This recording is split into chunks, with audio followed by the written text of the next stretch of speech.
Ito yung ulam na pinag-aagawan sa karinderya, ganyang kadaming bawang, ganyang kadaming sibuyas, ilagay lang natin sa clear na bowl para aesthetic siya tingnan. Maglagay din tayo ng paminta, asukal, pangpabalance, suka kung gaano kadami ang suka, ganun din kadami ang tubig, tapos isang kutsarang toyo. Maglagay din tayo dito ng asin para yung lasa maalat-alat na maasim-asim. Haluin lang natin ng maigi, yan na yung masarap nating sausawan. Ihanda na natin yung mahiwagang kalan, ipatong lang natin yung mahiwagang kawali, prituhin na natin yung lumpiang gulay. Sa pagpiprito nito, alalay lang sa apoy para hindi agad masunog. Hiwaan natin yung ating tilapia, tapos lagyan natin ng asin, paminta para sumiksik yung mga pangpalasa. Ito yung sinasabi ko sa inyo na pinag-aagawan sa karinderya. Huwag na kayo makipag-agawan sa karinderya, magluto na lang kayo sa bahay nyo. Napakadali lang naman ito. Yung ganyang pagkaluto sa ating lumpiang gulay, napakalutong naman talaga. Isusunod na natin yung isdang tilapia, guys. Ang teknik naman sa pagpiprito sa isdang tilapia para hindi magasto sa mantika, lakasan nyo yung apoy, guys. Pero bantayan nyo para hindi masunog yung ganyang pagkaluto, guys. So malutong. Sinalang ko na pala yung second batch pero hindi na natin yan tatapusin. Baka mainip lang kayo. Maraming salamat nga pala sa ating mga followers. Ganun din sa ating mga kababayang OFW sa palagi niyong panonood. Ingat po kayo palagi kung saang lugar man kayo o saang bansa man kayo at isasama ko kayo palagi sa mga panalangin ko.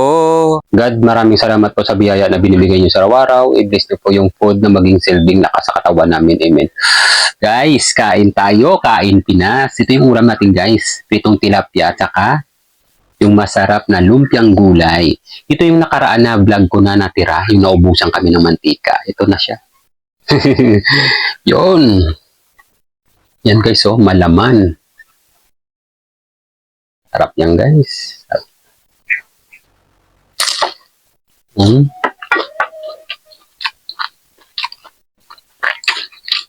Hindi nagbago ang lasa niya. Mga 12 days na sa freezer.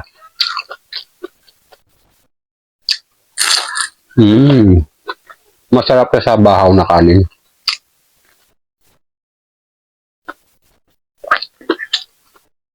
Kaya pwede kayo mag-stock nito.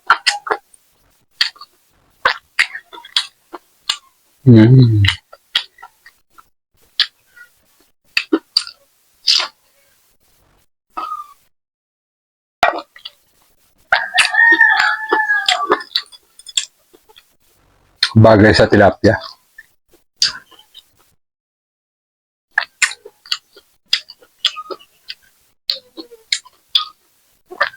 Sarap ng sausawan natin.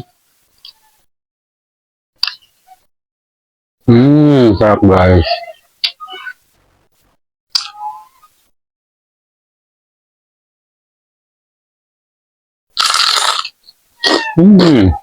Ang lutong.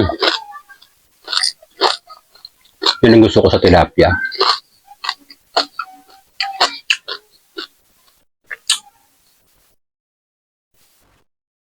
Ang sarap. Ang sarap nitong sausawan natin guys. Maraming bawang. Yan o. Yan. Lagyan pa natin ng vinegar. Yun. Perfect.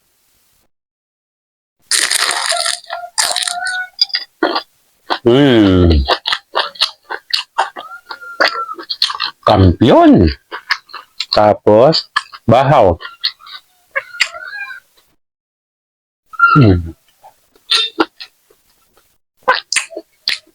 Guys, kung gusto nyo gawin to ang lumpiang gulay,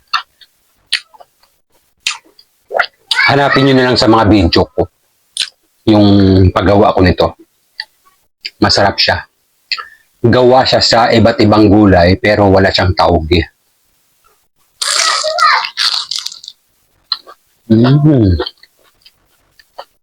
Grabe.